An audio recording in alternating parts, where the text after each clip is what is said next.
Hey, it's not Tuesday. I forgot to change the day.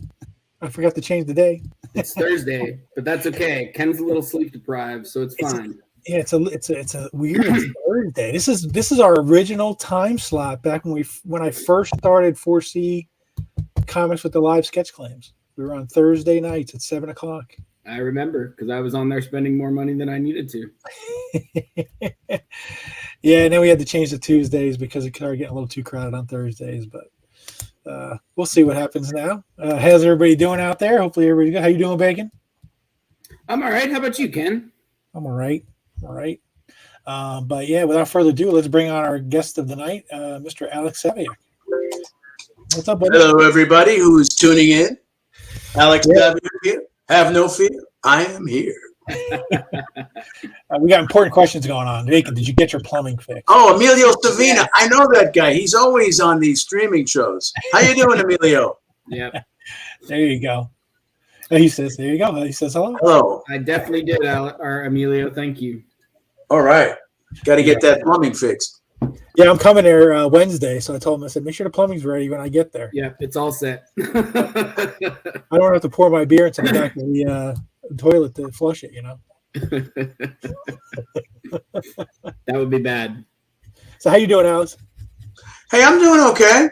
We got some cooler weather down here in Florida right now, so I'm enjoying not having to, wear paper towels in my pocket so I can wipe the sweat off my brow regardless of what I do because, man, I sweat at the drop of a hat. So this is really nice full weather down here for a change. However, hi, Jason. How you doing? I'm sure we'll have a heat wave back pretty soon. Yeah. We're in Florida. You know that, Ken. Hey. Absolutely. I mean, I just came back from dinner with my wife, and I told her, I said, I'm a little cold. She goes, well, you're wearing T-shirts and shorts. I said, I don't have pants. You don't have pants? No, I do. I'm teasing. Oh, okay. There's an award show next Saturday at Baltimore. I can't remember the name of it. Harvey Awards. Bill is presenting, so he said he has a +1, so he asked me. So Bill and I are going on our first date. Oh, cool. So he told me I had to bring a jacket, and I'm like, a jacket? Oh yeah, I was at the Harvey Awards dinner once back in 2006. Excuse me, my dinner is talking back to me right now. We went Spider-Man newspaper strip got nominated for a Harvey Award, and it was really a lot of fun because I've known the Ramita family since I was in high school. I went to high school with John Jr. and with his older brother. And I got to meet John Sr. that way.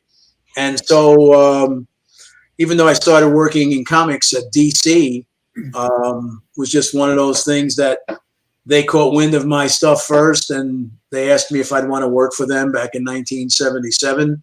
I was at a comic book convention run by Phil Suling. Do you remember Phil Suling, Ken? No. Phil, do you remember Bud Plant out in California as being a distributor out there? That sounds familiar.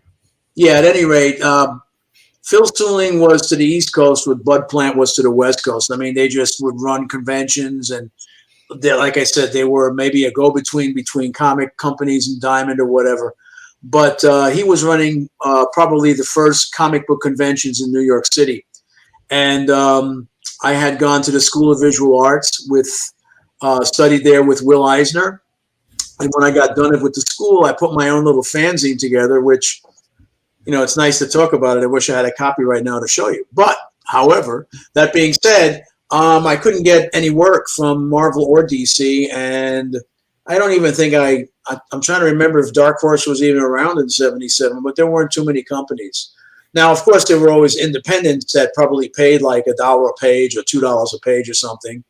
But at any rate, I wanted to get my work out. So I put this little fanzine together and sent it out to comic book shops and editors and wherever I could. And I sent one to Phil Suling. And even though initially I printed up 300 copies, he ordered 500. So I had to go back to print and get that to him. And then there was a big show on Easter weekend that he had my book on one of his 6 or 7 tables there.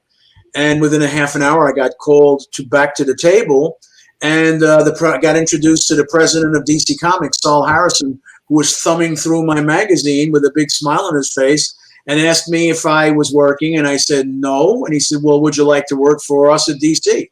And I said, sure. And that's pretty much what happened. So that was 9 years from, oh, hi, Ryan. Thank you very much. I do appreciate that. Yeah, so from 1977 to 86, my first big gig there was Green Lantern, Green Arrow 100. Then I did The Flash. I worked on Superman and DC Presents. Did some backups here and there, like Hawkman and Action and the Atom, Aquaman and Action Comics and World's Finest. So I had 9 good years there. And then all of a sudden, back in late 85, when Superman sales were really dwindling quickly, they decided that they were going to take us out to a lunch, all the Superman creators. And they said, hey, listen, we're giving you this really lunch. It's like a farewell lunch to Superman because we're taking you guys off the books and we're going to bring in Marv Wolfman and Jerry Ordway and John Byrne, and they're going to revamp Superman.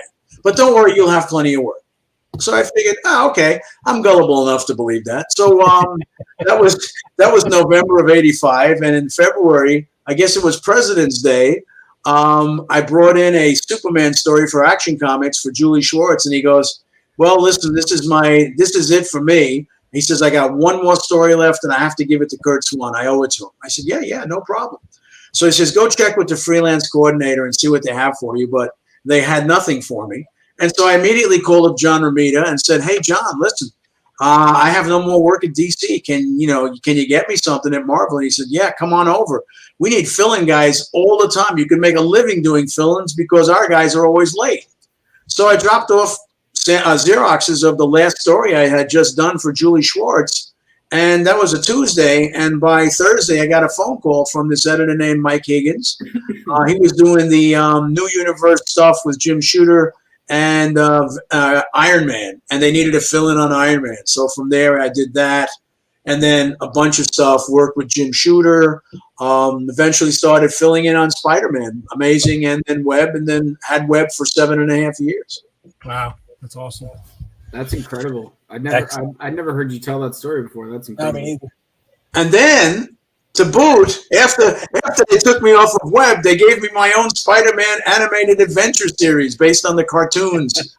And so I did that for 2 years. And after that, they canceled those books, and then I had no more work from Marvel. But I got a call from Ralph Macchio, one of the editors up there at the time, and he said, Stan's looking for somebody to work on the Spider-Man strip. Would you be interested? And I said, of course I would. But it was just doing the Sundays. So it was 1 page a week. At the same time, I was also working on the X-Files with Jim Salicrup. And so I was just doing the Sundays from 97 to actually at around 2003, the regular inker on the dailies, John Tartaglione, who used to do a lot of inking back in the 60s and stuff over Gene Colan and mostly on Daredevil and stuff. That's where I knew him from. And he was working on the strip, and I guess he was already in his mid-80s and needed a week off. So I filled in, and then I don't know how many, 6 months later, I got the phone call that unfortunately he had passed away from cancer, throat cancer.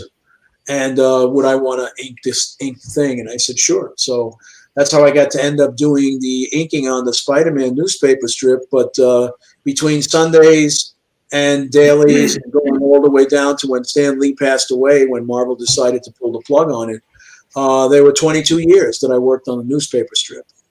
So, it was you see all those stacks of dailies. So 22 great years. I mean, March of 2019 was when our storyline ended, and after that, King Features is still reprinting a bunch of the Spider-Man newspaper stuff. Unfortunately, they're only going back 5 or 6 years instead of kind of going back 20 years and printing some of the earlier stuff that a lot of people never read. Because when I ended up showing up at certain conventions, they said, "Oh man, where you been? We thought you died." I said, "Really? Wow, that's so nice of you to think the worst right off the bat. I mean, maybe I was doing something else, But I told them, yeah, I'm doing a newspaper strip. And they said, "What's that?" I said, "Well, it's a newspaper. Don't you ever read the newspapers? They got comics in there."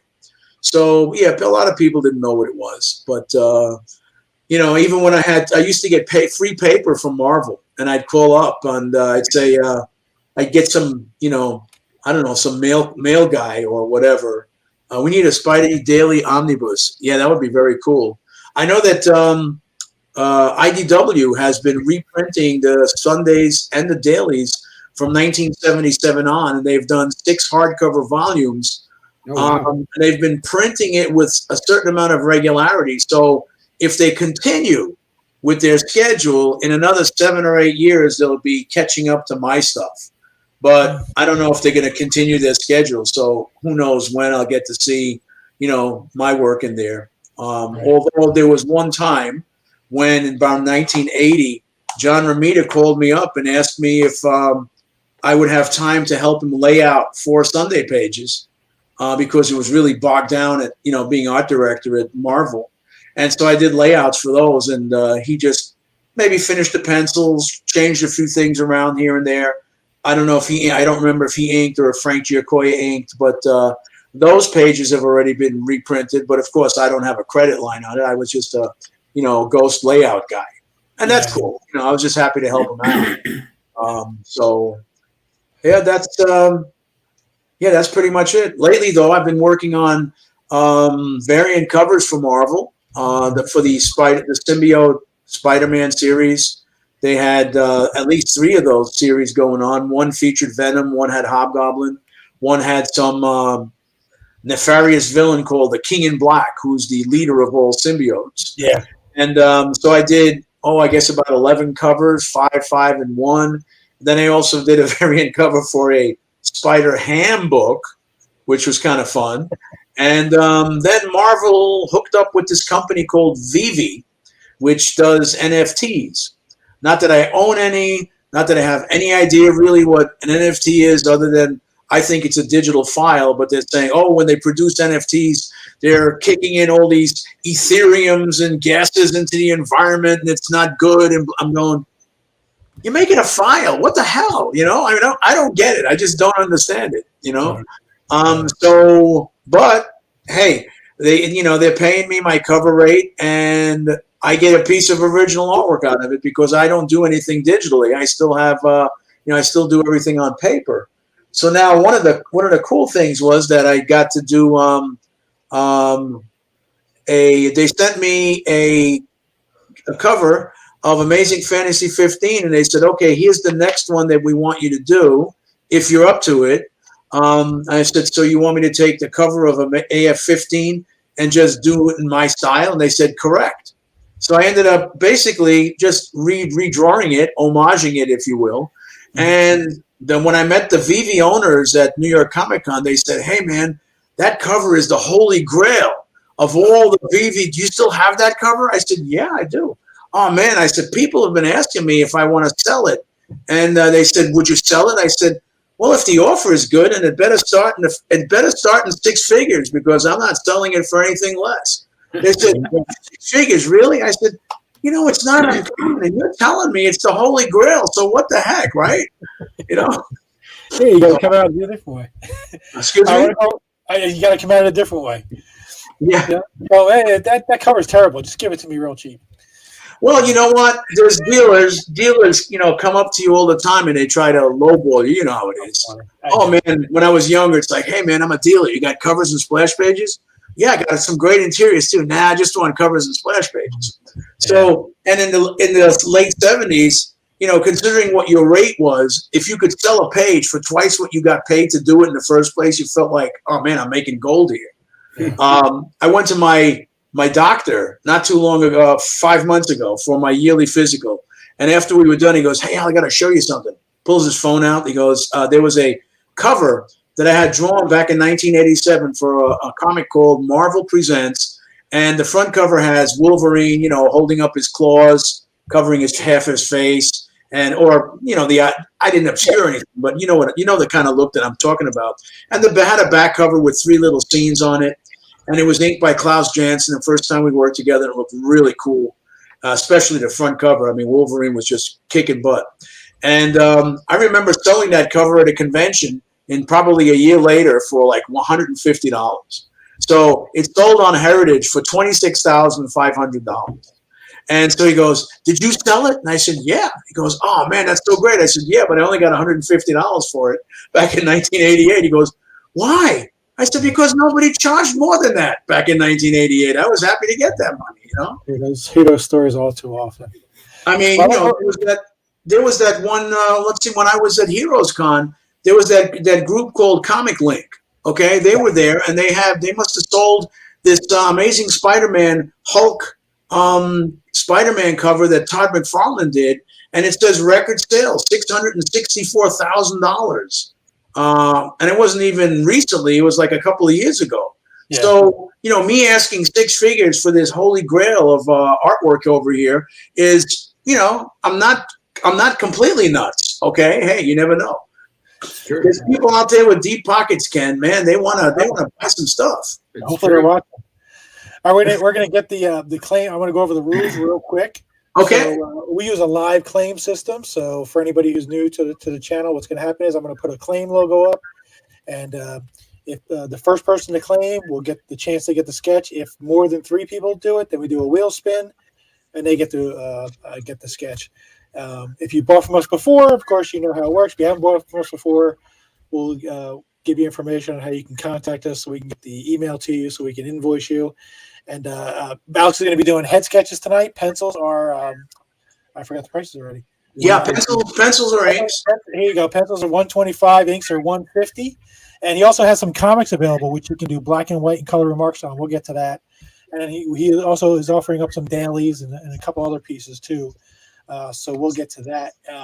But first, let's get the first claim up. See how many claims we can get, and then we can start with Alex. Check your message for me real quick. Oh yeah. I did the wrong prices. Hold on one second. I didn't change the prices from the last one. So guys, the prices are actually $150 for pencils and $175 for inks. Yeah, sorry, I put the wrong price. I posted that earlier today. Ken just forgot to change the banner from the last show we were on, so sorry about that, guys. Yep.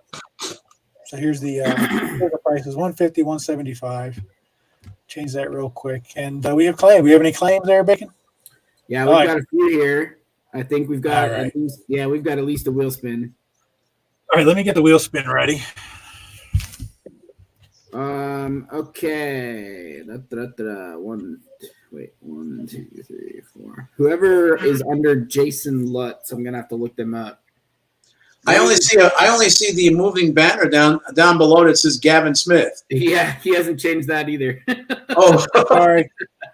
I clicked the wrong thing. Sometimes you're very clearly you're very clearly not Gavin Smith, Alex. Yeah, Bacon. Whenever you're ready, buddy, you can read. I gotta figure out who one of them is because it's a Facebook user. Okay, I found him. Let's see. So first is Becker. Okay. Second is Jason. Oh no, sorry. First is Dagny, then Becker, then Jason Lutz. Facebook user is. I just had it. First Facebook user is Scott Sloan. So that's number 4, right? Yep. One more. And last is Dustin in this round. All right. Sorry, guys. Paul, another Facebook user, which I think is Juan. Linda. We're going to do another round, so just keep watching, guys. You got the wheel up? Sure do.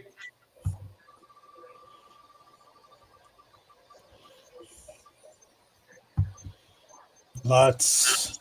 Jason. Hey, real quick, Scott and Juan, if you guys could back out of the Facebook stream and then click the blue link to give StreamYard permission to see us to see your name, and then come on right back in. Jason, we just need what character you want, whether you want pencils or inks.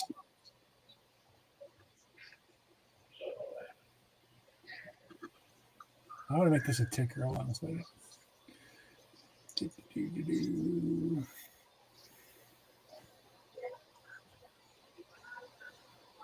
We need Jeopardy music. You know, like do do do do do do do. See, you gotta hire Alex to be our marketing guy, Ken.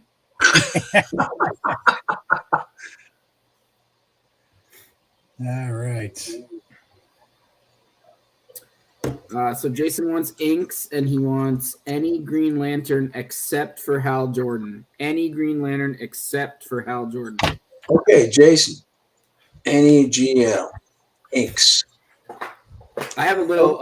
I have one of those little sketch covers that I take to cons, and I do the same thing. I just usually tell people whatever Green Lantern is your favorite Green Lantern. All right. Well, do I have to tell him which one I'm going to do, or does he just? No, just start sketching it. All right, let's go then. And I think what we'll do for the sake of time, and we saw a ton of people wanted claims, just do the pencils, and then you can finish the inks later. Yeah, you got it. Okay. All right. This way we can get more claims in. A little bit more light here, so I can. Alex does not have a camera that can aim down, so we'll wait till he's done, then we'll hold it up and see which one he did. Okay. So Juan Batero, I got you. Facebook user, I think that must be Scott still. I still can't see your name.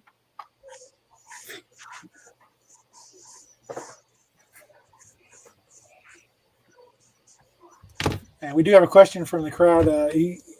Avi wants to know if you have a lot of figures in the background. Do you have a favorite? Now, I have a lot of figures in the back. Do I have a favorite? Well, not really. I'm not going to say yes because right now I've got so many back there. And actually maybe my favorite isn't in this room because this is my studio and I got a lot of stuff here. And then I got a wall unit in my living room. Then I got some stuff on the piano, and I got some premium format figures, which are really, really cool. Just recently for my birthday, my wife got me finally a Spider-Man premium format figure, which is really nice.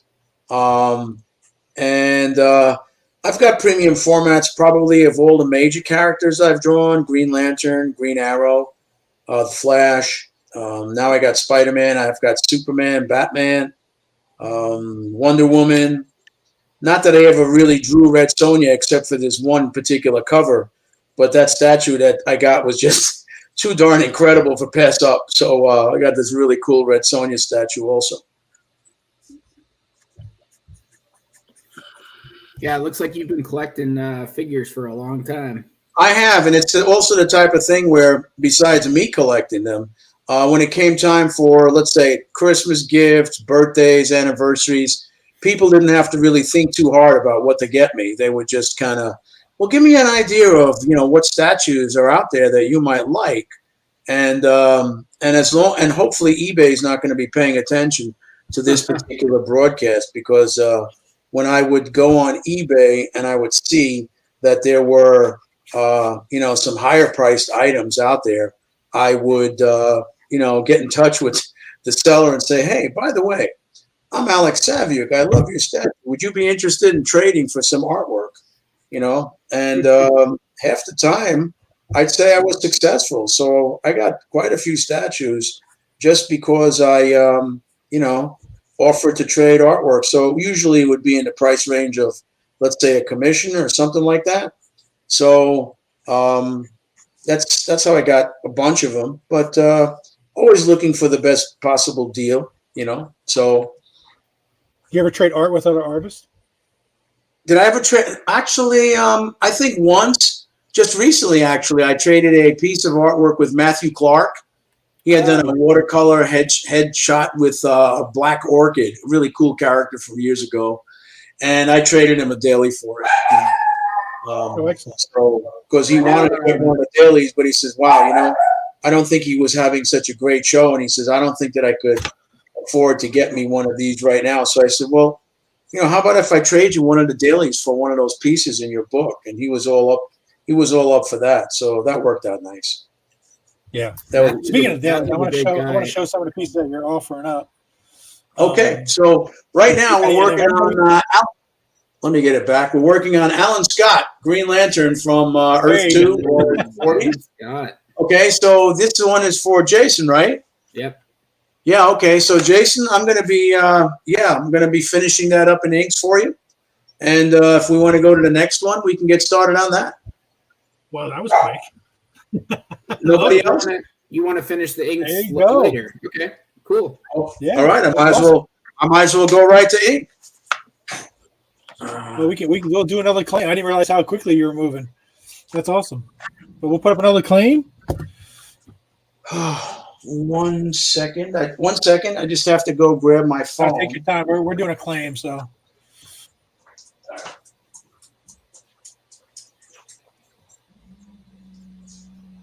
Man, is nobody paying attention? I guess not. All those claims in the beginning. I could call it and Dagny gets it. Yep, it's Dagny's. I'm gonna count to 5. 1, 2, 3, 4. Nah, we already gave it to Dagny. Gonzo. Dagny, you're up, buddy. All right, Dagny, what you want? Hey, everybody watching on Facebook, I see you all coming in now. That's why we typically tell you to watch on YouTube. For whatever reason, Facebook lags way behind. So if you watch on YouTube, you should be able to see it much faster. Guys, just give me a break. I got to use the facilities. Yeah, right ahead. The facility. All Right ahead. I'll tell you what, we're gonna give this one to Dagny, and I'm gonna take everybody who put claim in right now and do a wheel spin for the next one because Alex seems to be moving pretty fast on these. Yeah. All right, so why don't That's a you good read idea. me off? Why don't you read me off the names of everybody All right. So Becker, after Dagny? I know Becker. I saw right. Scott. Scott.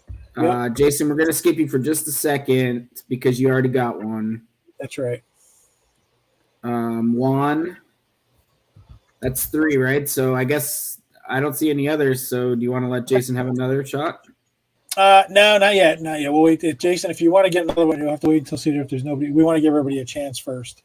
Okay. Sorry, Jason. Before we let somebody get a second one.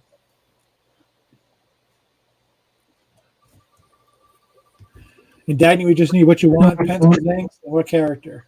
Dagny's is up on the screen. What she wants. What she Okay. wants. I'm sorry.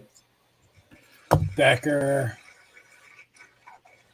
Congrats, buddy. Let us know what you need.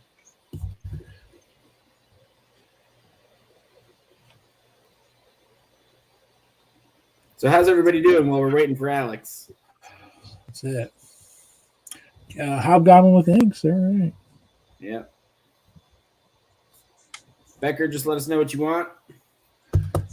Guys, if you have any questions for Alex, please put them in the chat and we'll try to get to as many as we can. All right. Nova Ink. All right. Okay. So we got a Hobgoblin, Oh, yeah? Okay, cool. and then after Hobgoblin, we got a Nova. After Hobgoblin, we got what? A Nova. Nova? Yeah. Like Nova with the helmet or Nova Silver Surfer's girlfriend? I'm guessing the helmet, but Becker, you can have to guessing give the it to helmet, but Becker, Yeah. will you confirm for us?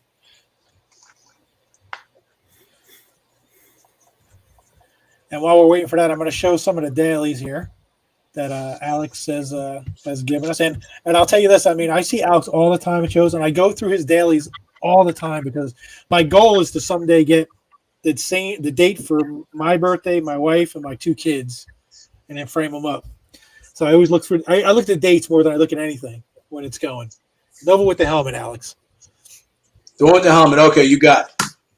So the dailies that he's given to us, he really priced them well, aggressively.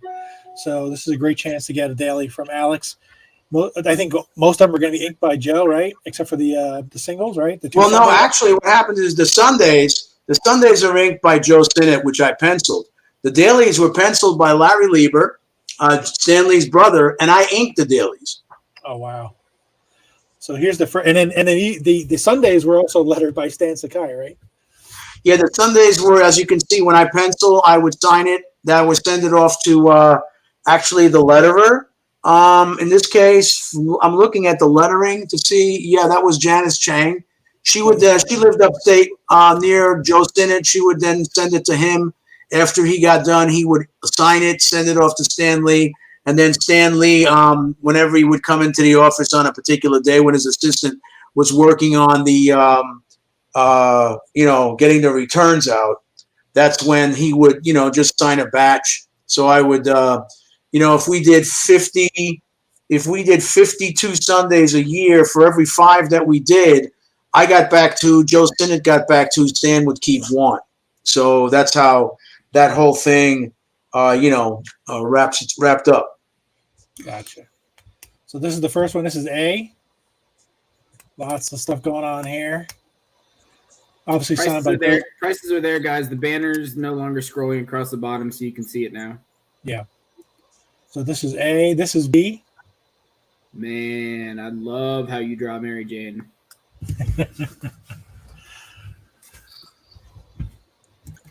Well, put it this way: John Romita Sr. was one of my idols when I was growing up in terms of art.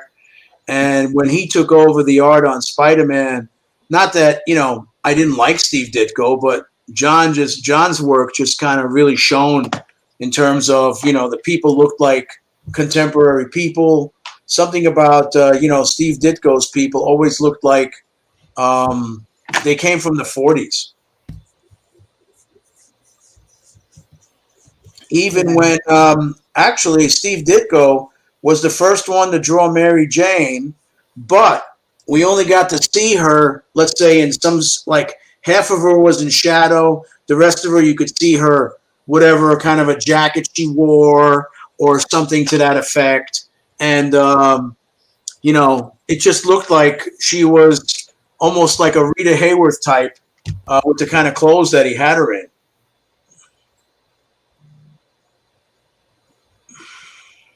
Yeah, that's very cool. I recently got the first appearance of MJ from our certain friend Ken here.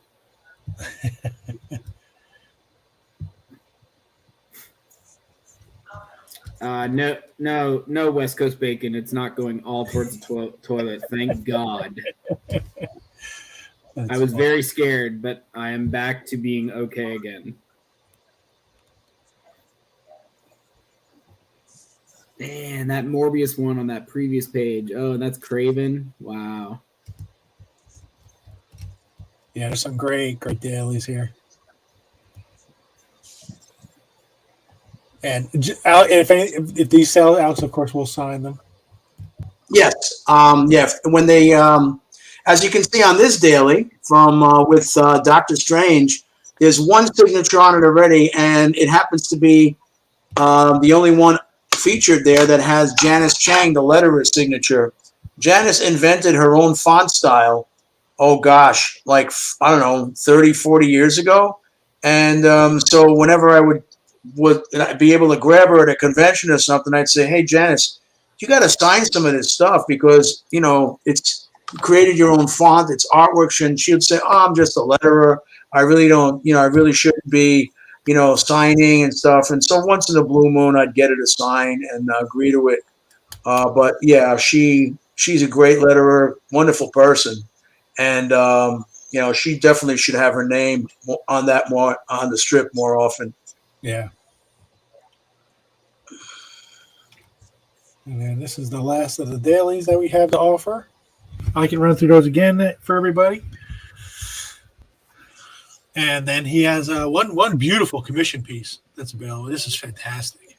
Yeah, the history behind that is, there is some history because back in 1987, when I first started filling in on web, Jerry Conway created Tombstone and just gave me basically a couple of sentences on what he considered to be, the look, whatever that he was aiming at. And so he left it up to me to basically take that and convert it into pictures. So that's the design that I came up with, so many years ago. And it's pretty much held its own up until recently. I haven't seen it yet, but the John Romita version in the new Amazing Spider-Man, from what I understand, he sort of reimagined the character to a certain extent. And I haven't seen it yet, but I know he doesn't have a I think he's kind of bald, if I'm not mistaken. But, obviously still as ruthless as he was back then. Yeah, it was neat that they brought Tombstone in as the main antagonist in the new storyline. Yeah, they did, which was kind of neat. As a matter of fact, you, Ken, were the one that came up to me at whatever show it was and said, "Hey, did you know that they're putting Tombstone in Amazing Spider-Man?" And I said, "You're kidding! I had no idea." Yeah, I worked with John Romita Jr. this year at the shows, obviously, and so I had that information prior to the book coming out, and I was going to do a variant cover, and one of the ideas I had for a variant cover, I was going to talk to Alex about maybe doing, but unfortunately, Marvel isn't the easiest thing to work with when it comes to variant covers, so kind of scrapped that idea. But maybe I'll revisit it someday. Are you credited as co-creator? Yes, I would say that I'm a co-creator of Tombstone, at least co-designer, if nothing else. Very nice.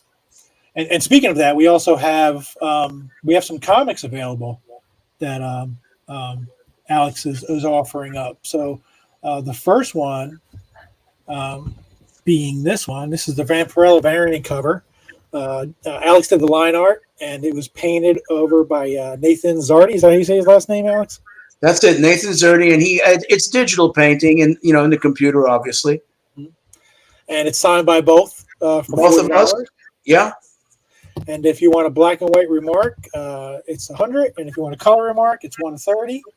So that's available. He has about a dozen of these available. So if anybody wants them, you can claim. You can multiple claim if you want. And then he also has a Red Sonja variant cover. Same situation. It was line art by Alex and then digitally painted by Nathan.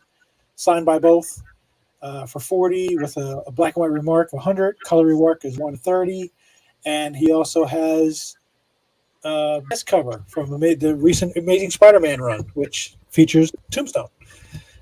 This one signed, well, it's not signed by both. Sorry, I didn't take that out. Signed by Alex for $20. Black and white remarks are $80, and color remarks are $100. And you want to know what the remarks look like, I'm sure. So this is what a black and white remark would look like on any of the books. And that's $100.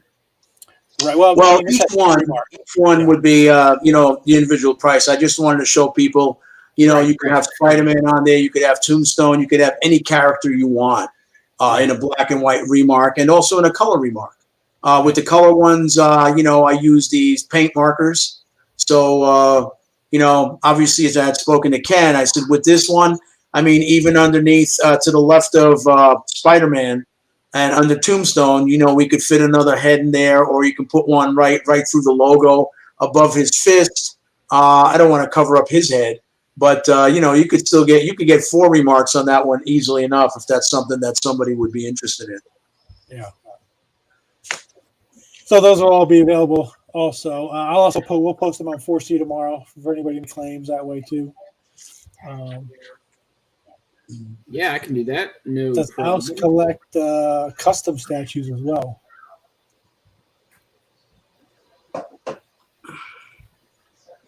Alex, do you collect custom statues as well? Excuse me? Do you collect custom statues?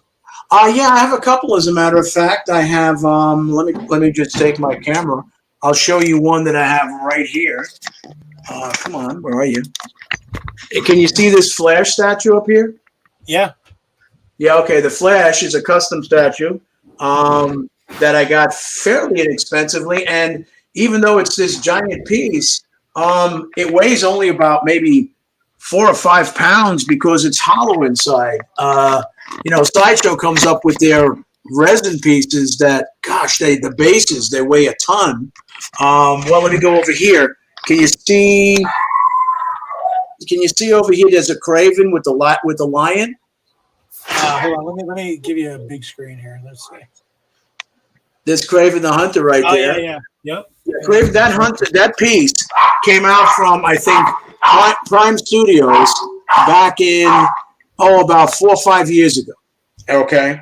And let me just get this up a little higher.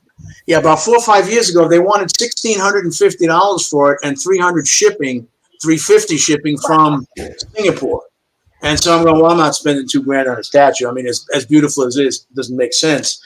But that was, as I said, 4 or 5 years ago. And then 2 years ago, we moved into this house that I'm in now. And all of a sudden, I'm on eBay and I see that there's this statue is on clearance for $150 with $350 shipping. So I said to my wife, I really deserve to buy myself a housewarming gift. So I have to go ahead and get this, even though it's coming from Singapore or across the world. I figured, you pay in PayPal. If they're trying to pull a fast one or something, then I can always get my money back. But they were completely legit. I mean, they had 100% positive feedback. They said it would take 7 or 8 weeks to get here, I guess, by boat. But it only took 3. And the box weighed about 60 pounds. I had all kinds of trouble getting it into the house. And I had to get, an Allen wrench and undo all the screws on the sides and pull this thing out. And the statue with the Craven with the lion, it's got to be at least about, 20, 21 or 22 inches tall. And the whole thing weighs about 30 pounds. And I think 20 pounds of it is the base. That thing is like one giant solid piece of whatever it's made out of. But it's a beautiful, beautiful piece. Dustin claimed this. Congratulations, bud. Great Dustin, pickup. that's the one when we were on earlier before the show started, like I just let out this huge sigh. And I told Alex that every time I sigh tonight, it's just because I want something and I can't afford it. Yeah, that's a great one. Nice call, man.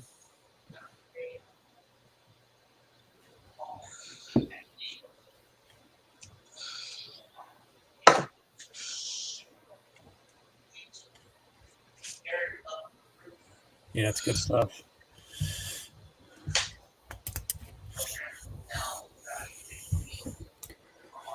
Sorry, if I keep looking to my sides because I got the Yankee game. Yeah, I know. Judge was just up. I truly have no idea who to cheer for in this series. The cheaters or the cheaters? I mean, I just don't get it. I don't know which one to cheer for. Cheaters. How do you cheat? Well, you put a Yankee across your chest. That's how you cheat. Stop it. They are not. It's 0-0. It just started. They need to win this game. They can't go down 0-2 to the Astros and have a chance at this series. Got to steal home field advantage right here.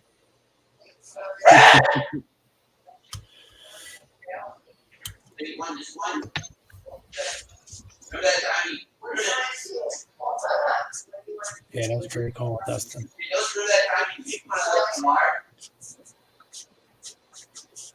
So what were your favorite books reading growing up, Alex?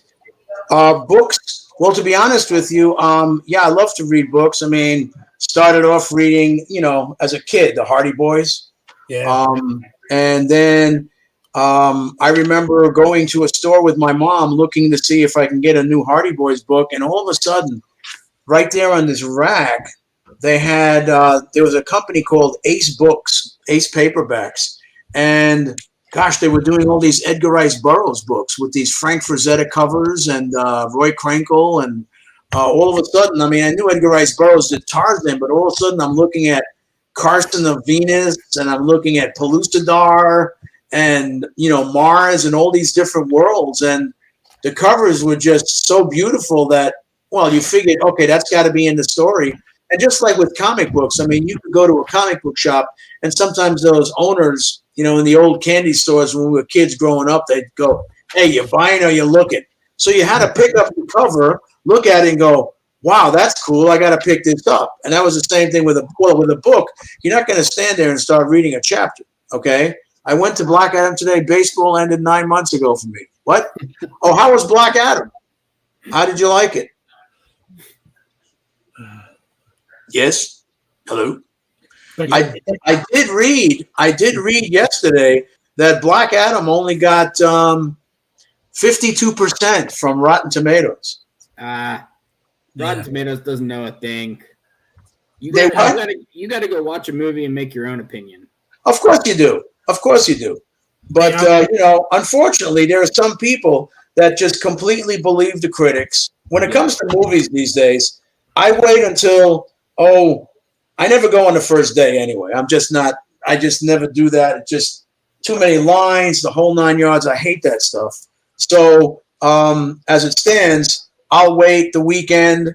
People on Facebook, my colleagues whose opinions I trust, are going to tell me it was a waste of time. Some people are going to say, oh, well, it had certain merits. Some people say, oh, man, I freaking loved it.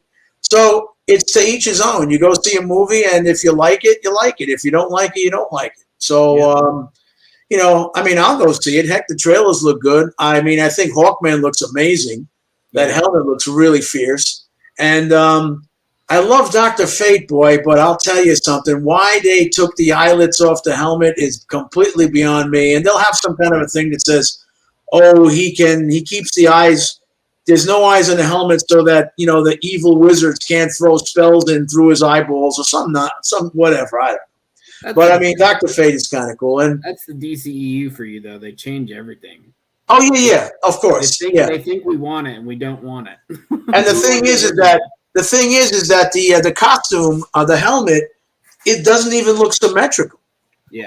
At least if you recall, did you watch the Bacon? Did you watch the Smallville series when it was on years ago? Yeah. Loved it. Yeah, remember they had the JSA for those 2 episodes? Yep. And Dr. Fate was the guy who played Dr. Fate was this little nebbish type guy, but man, he put that helmet on and he turned into Dr. Fate and he was awesome.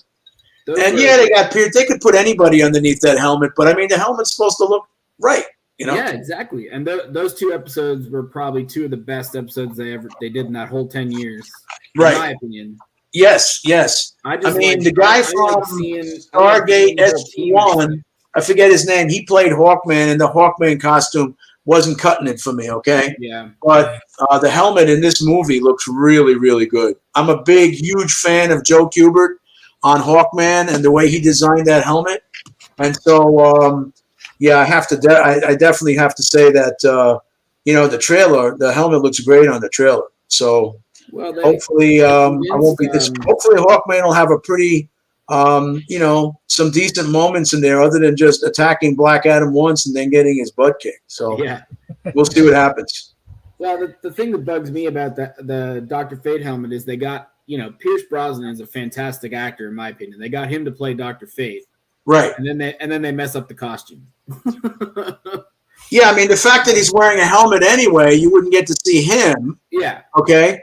Not like, you know, with Robert Downey Jr., you think, okay, he's got to get his close-ups in. So, you know, he's looking around in the helmet. He's got the Jarvis lines going back and forth. He's talking to Jarvis, and everything is CGI. He's just like sitting around doing his thing, and we have to be led to believe that he's inside, you know, the Iron Man armor.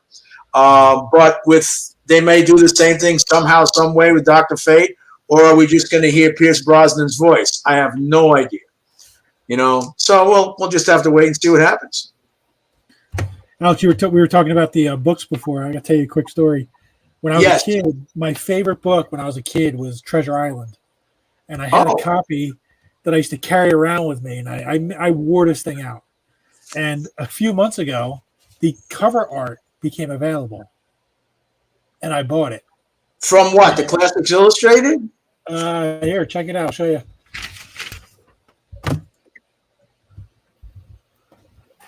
But see, yeah, that's awesome. Oh, John Romita? Yeah. How about that? I forgot you bought that. That's amazing. Yeah, look at the ship. There we go. It's focusing now, Ken. Yeah, it's fantastic. It's hard, but. Oh, yeah. No, that looks great. Yeah. So, yeah, it's same kind of thing. It's funny. It's funny how age is relative because, as I mentioned, I got to meet John Romita Sr. when I was in high school because I went to school with J.R. Jr., his older brother. So I was a senior in high school when J.R. was a freshman, I believe, or in the 8th grade. And I got to meet John Romita Sr. at his house in a town that was next to mine. And at the time, he was 39 years old. Now, mind you, I was 17, but he was 39. Now I'm 70, and he's 92. And my son just turned 40. So it's just really weird how, numbers and time and all that stuff kind of get involved, But at the time that I met John, he had just taken over the Fantastic Four from Jack Kirby because Jack left to go to DC. And he was really, really nervous that, about following Jack. And, Stan was building him up saying, hey, you're going to do a great job. Don't worry about it. So he had pencils of the FF 103 on our drawing table. And the page that he had on there, if anybody recalls that book, was the Fantastic Four were talking to President Nixon. And there was a huge panel with President Nixon and the FF, and they're talking and doing the whole thing. And, and then next to that page on his drawing table was a page of Amazing Spider-Man pencils by Gil Kane, because John was inking that book too. So as a kid, 17 years old, I'm seeing pencils by Gil Kane, inks by John, pencils by John. No inks yet, because I think this guy named John Verpoorten, one of the production artists, was also an inker, and he was going to be inking that FF book. And at the time, I hadn't seen it yet, so I'm, of course, waiting to see what it's going to look like and, formulate my opinions after that. So, it looked fine, but it wasn't, when it came to the FF to me was all about Joe Sinnott, I think John and Joe did work on one issue together, but that was it. And we have Javier Salteras is watching right now. He says, hey, Alex. Javier? Oh, how you doing, Javier, if you're there? Javier did a killer commission list for us. I just shipped that stuff out, and stuff is landing now. Looks fantastic, and he's working on the next 4. So thank you, Javier, for doing that. Maybe we'll get Javier on one of these shows one day. Maybe. Hope so. Well, hopefully he's watching. He's taking notes. See how it gets done. Wait, did you finish the Hobgoblin?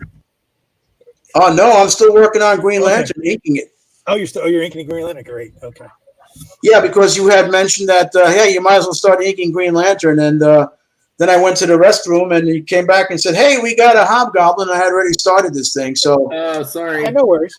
That's okay. But if you want to just do the pencils and do the inks later. Okay, well, anyway, here's Green Lantern. Looking pretty good, I think.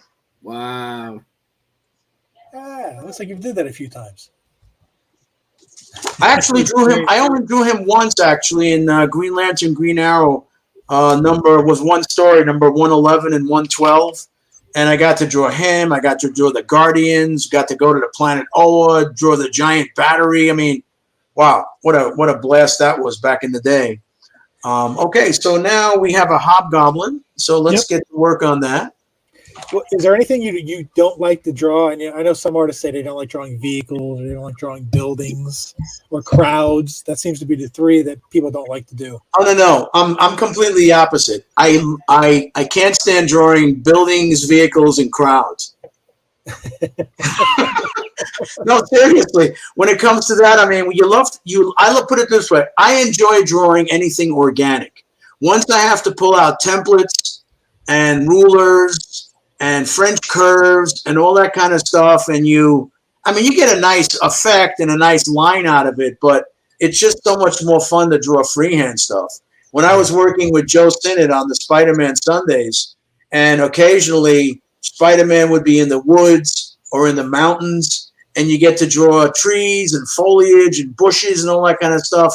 I mean, if I was inking it myself, I would have a blast doing that, because it's just freehand stylings that you go through. But Joel used to love to ink that too, so I would just give him kind of like a half semicircle for a bush, and the tree stump would have a couple of lines on it to show which direction the light was coming, and I'd do some kind of a thing around the branches, and then he would just go in there with his pen and brush and have a blast anyway. So it wouldn't behoove me to spend my time penciling all that stuff in, because quite honestly, 6 months into working on the Sunday strip, I remember I had to call Joe up for a particular reason.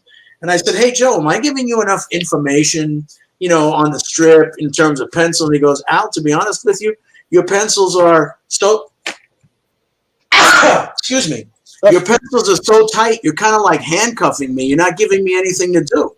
I said, really? Oh, so what do you suggest? He goes, well, just loosen up. He goes, I like to spot blacks, and I feel obligated to ink every line that you put down because you're spending time putting it down and carefully, etc. So I said, okay, so I'll just kind of loosen up, give you more like loose pencils or a glorified breakdown. I mean, it was still very comprehensive. Anybody could have inked it, but it wasn't like completely etched in stone that this is exactly what I wanted, because Joe would go in there and do his magic anyway. So I was always happy with what he put down. Well, one thing I do want to address right now, I put a post up that there was going to be a special announcement tonight from 4C. Oh, yeah? So what it is we are going to have our first variant cover to a comic. It's an independent book, but there's kind of a cool backstory to it. It's called Saga of a Doomed Universe, which was actually a digital comic that came out last year, but they decided to go to print with it. And I was offered the opportunity to do a variant cover. Now, if anybody's read Saga of a Doomed Universe, which I was able to, but I think he also read it. It's an homage to the 80s. It's straight out of 1984. The style of art is out of 84. The writing, the panel layout, everything. So why not get an artist who did covers back in the 80s to do it? So I commissioned one of my artists to do it, Mr. Ron Wilson. And all right. Since it was an 80s homage, I had him homage one of his covers. So here is hold on, wrong one. Here is the cover, Saga of a Doomed Universe, which is an homage to the Avengers cover. If anybody recognizes it, I was going to look for it. I forgot to do that. But yeah, so this book is coming out. It's actually going to print this week. So hopefully did Ron do the inks on it too? No. Ron, the inks were done by yours truly, digitally. Really? Listen, it's not as complicated as you think. It was just basically just darkening his tight pencils and making sure everything looked good. There's a whole story behind that. I'll tell that. And so this is the trade dress, and then we're doing a virgin variant, which is going to look like this, of course. And then there's going to be a prismatic cover. I'll post all the information in the next day or two and I really hoping you guys are going to support it because we really want to do more variant covers. We actually do have another variant cover that's going to be coming out in March, which is something bigger. But this is our first opportunity to do a cover. We're really excited, and hopefully the 4C family is going to support us on this so we can continue to do things like this. So we got to take baby steps. I couldn't come out of the box with a Marvel cover. Maybe someday, but right now, we'll do the independent thing, and hopefully we're definitely going to be expanding to other things. So hopefully everybody likes that. And the story behind the cover is this. So I had Ron do the cover, and he was working on it. He actually finished it. And then I got an email from the publisher saying, "Hey, listen, we introduced this book at a New York Comic-Con, and Bleeding Cool said it was one of the top 10 things to get. So we're ramping up the production schedule. So we need the finished cover by next week." What? So I called Ron, and he got the cover done, and I wanted to have it in hand to ink it. And so I sent Ron actually a box with a label to overnight it to me. So I overnighted him the box. He got the box. He packaged it up. He packed it, overnighted it to me, and it never arrived. And I got a call I was supposed to have it Monday, and I got a call from Ron today that they returned it to him. So thankfully the box isn't lost because there was commissions in it. There's the artwork that was sold on 4G last week. So I would have been out a tremendous amount of money had that box Don't tell people their commissions might have been lost. Yeah. Hey, listen, it is what it is. Okay. Here is Hobgoblin. Oh, wow. That looks great. Yeah, that's going to look really nice when it's all inked up. And I'm going to move on over to doing Nova right now. All right. So, but the box was recovered by Ron. I told him to hold on to it. I'll pick it up next week. That's why we're going to stop and see Ron next week. And so I'm hoping that they're going, because the guy who actually wrote the book is actually going to be at Baltimore. I don't know if it's possible, but I'm hoping there's a chance I may actually have the books in hand to bring to him. And maybe have him sign them and things like that. I'm sorry, Ken. Did you say who did the interior artwork also? I have it written down. I have to look it up. Yeah. A new independent artist, is that it? Yeah. It was an Okay, It's gotcha. a new independent company, right, Ken? Yeah, it's a new publishing company that's actually putting the book out. JJ, John Jesperson, Doug Mankey's agent, is actually working for this company. So he approached me with the opportunity, and of course, I'm going to support anything JJ does, and hopefully it works out. Hopefully we get the support that we're going to need from 4C. There's only 250 books printed, so it's not like there's a tremendous Oh, okay. out there. I'm not going to need everybody in the world coming at me with them, but hopefully it'll be great. So hopefully you guys look for that in the next day or two, and hopefully you'll support that. So that was the big announcement. I know people were worried. They're like, "What's the big announcement?" And I was like, "Well, I didn't want to say it was like a huge." And once the book gets printed, where will it be available? How will people be able to get it? Yeah, well, they're going to promote it too, but it'll be available through me on 4C, on the 4C group, and the website and everything. So, but we're excited. It's the first time we're going to have our logo printed on a book and everything. It's pretty cool. Yeah. So definitely. Yep. Hopefully you guys support it and take a look.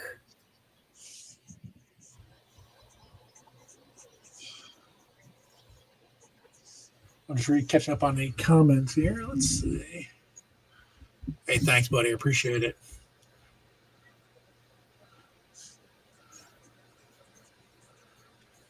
Bacon, what are you doing sliding into the chat?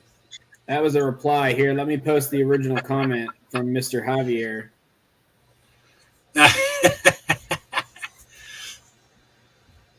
I replied to his comment.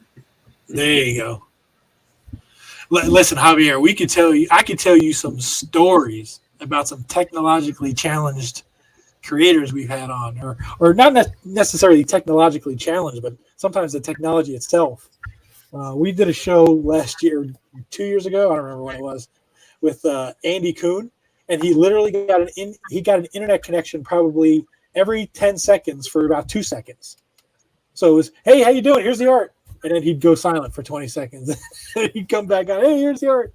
It was a while. And then at the end of the show, StreamYard kicked me out and left Aranga there all by himself, and I couldn't get back in.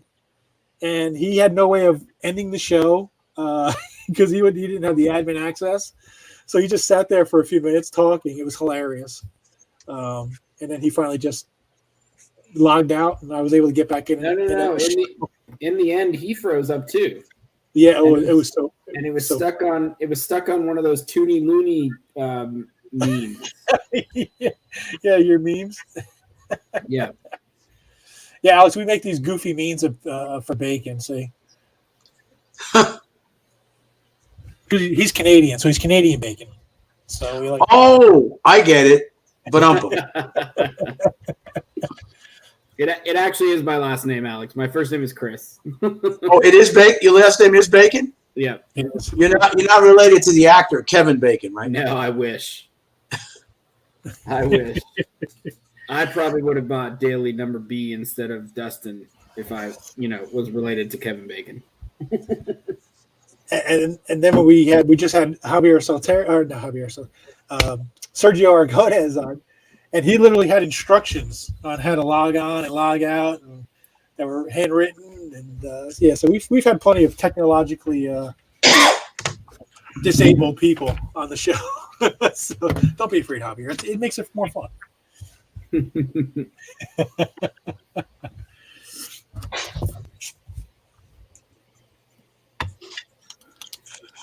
Danny says that Hobgoblin looks sick. Thank you, Alex.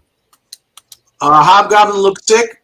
No, actually, he's pretty healthy. I mean, I don't understand what you're talking about. But anyway, here we go. Here's a breakdown on Nova. Very nice. That's going to look really sharp because he's got a lot of black and shiny stuff going on in there. So when I ink something, I don't have to go in there actually and just pencil everything because I kind of know where everything's going to go. So inking is more fun for me because I don't feel like I'm redrawing everything. I'm just drawing with my pen and brush then. So those are the three that we got. Anybody else is coming in on right now, or is that it? We're Now we have a claim up right now. We're going to see if anybody's paying attention Yep. to get their Okay, claim. no. Yeah, we got one so far.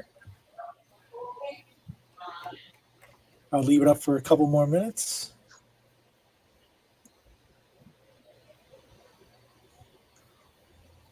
Top of the second, two outs, man on second. Just saying.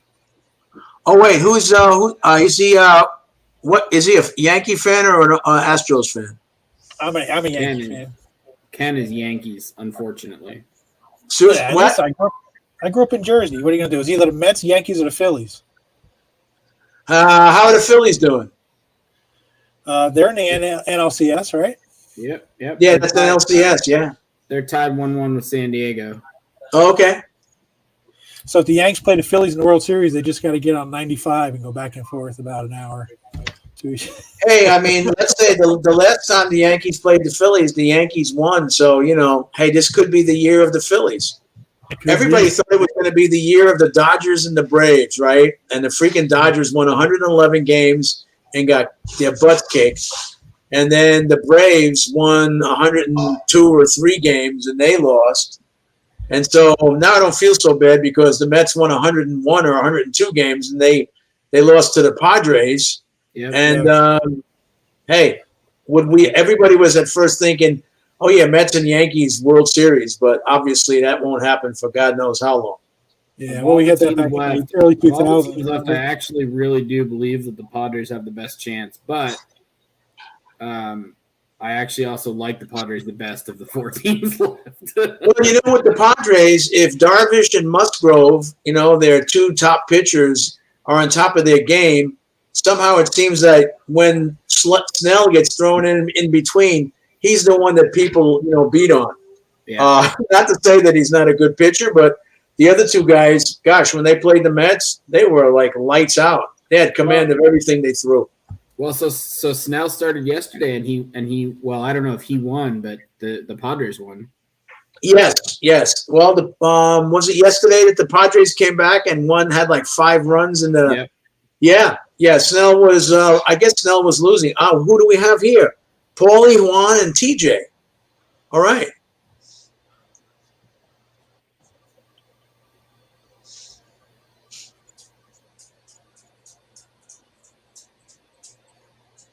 TJ's got it. All right. TJ is the winner for the moment.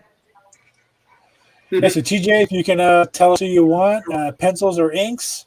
And also, I don't know if you've ever purchased from us before, so if you could please send an email to the scrolling email address at the bottom so we can send you an invoice at the end of the show. We would appreciate it. Come on. Up.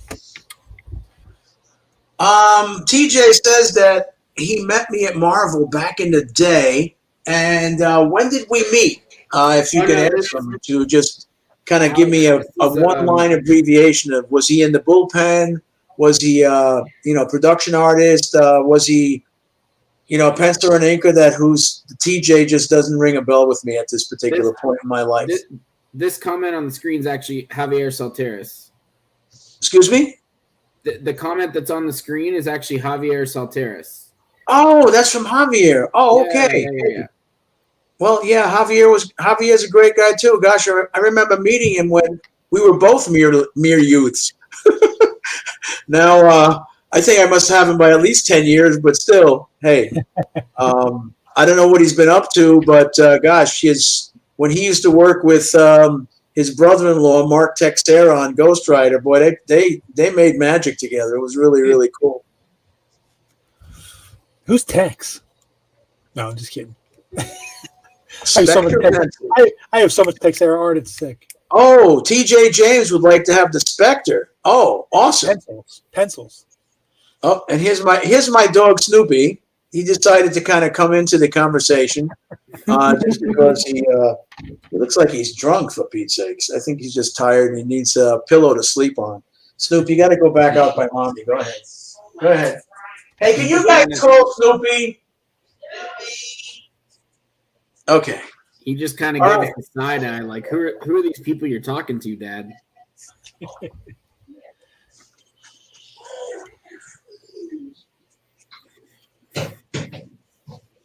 I'll tell you what I'm going to do since Alex is actually fairly fast with this. Who were the other two claimers? It was Husky. It was Juan and Paulie. Paulie and Juan. If you guys want in, tell us who you want. We'll throw you on the list right now. And same thing, if you've never purchased from us before, please send an email to that email address scrolling across the screen so we can send you an invoice. But Paulie and Juan, if you guys want, you got it. Just tell us what characters you want and whether you want pencils or rings.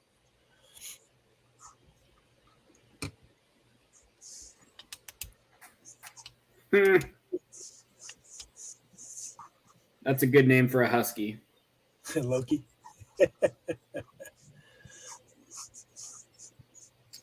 Oh yeah, Paulie's been trying to claim the whole night, so there we go. Two-Face Inked. All right, Paulie.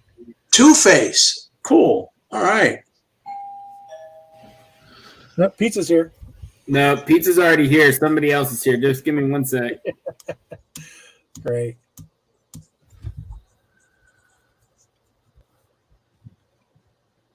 Juan, if you're still out there, if you want that claim, just got to let us know, buddy.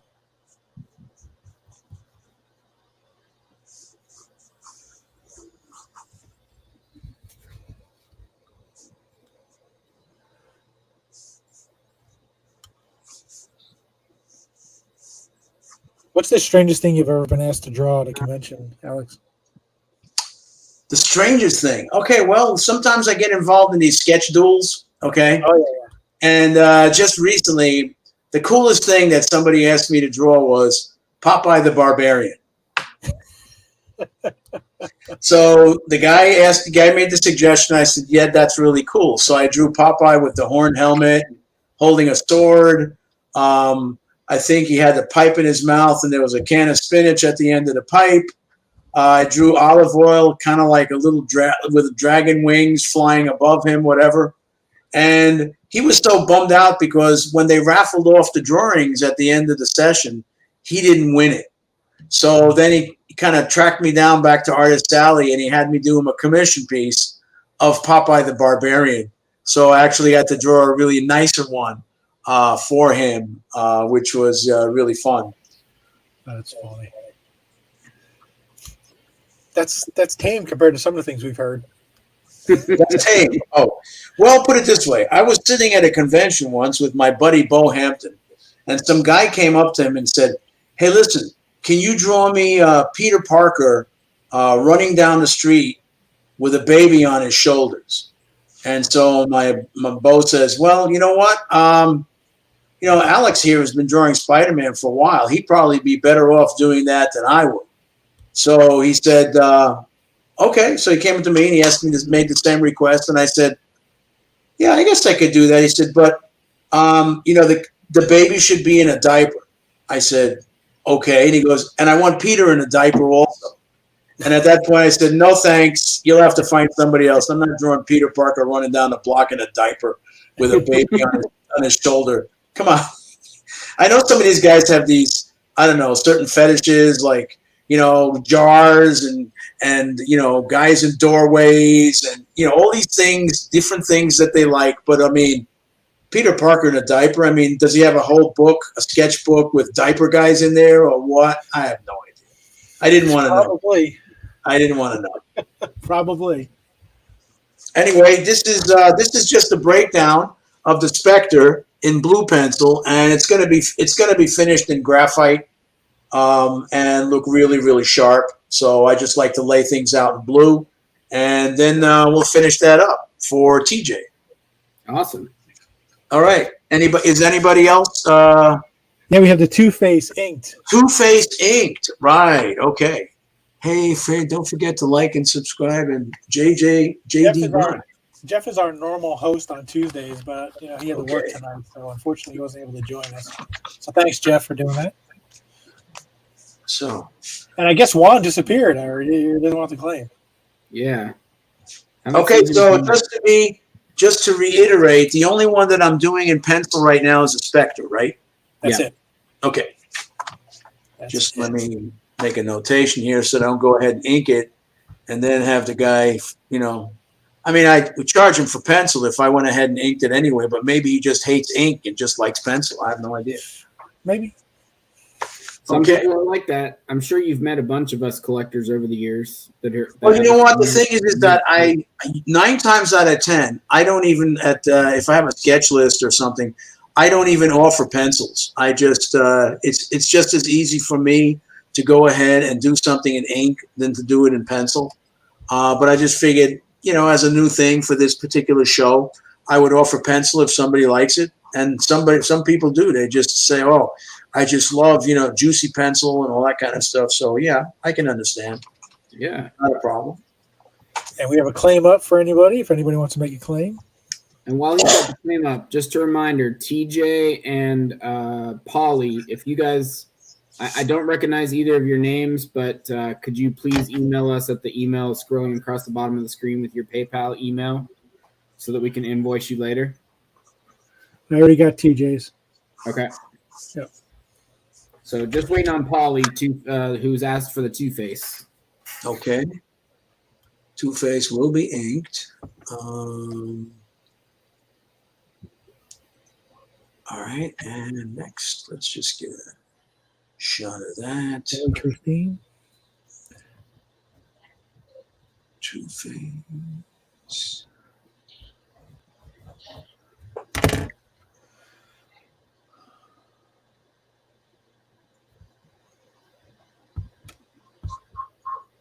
No, I haven't heard anything from the Jordy Bennett recently, but I'll reach out and see if last time I heard it was like 3 or 4 weeks ago. He said he was almost done.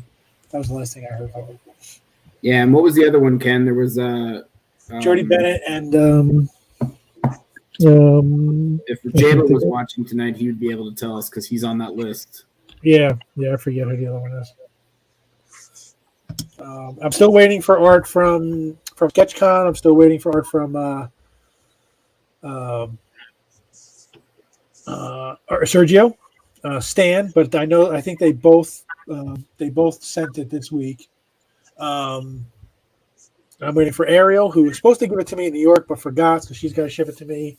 And I think Brent Peoples, and that's it. And then I should have all the art from SketchCon. I did get the hero stuff. I haven't gone through it yet. It's a little bit of a backlog of stuff I'm going through. I'm trying to get as much shipped out before I leave for Baltimore next week. So, but most of the stuff from SketchCon it's almost all here.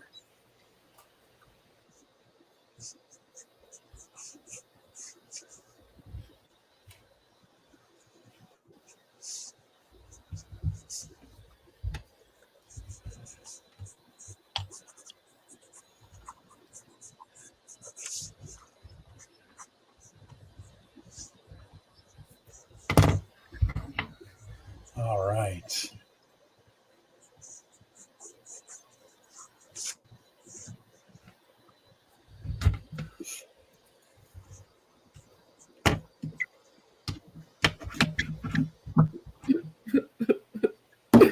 Oh, God.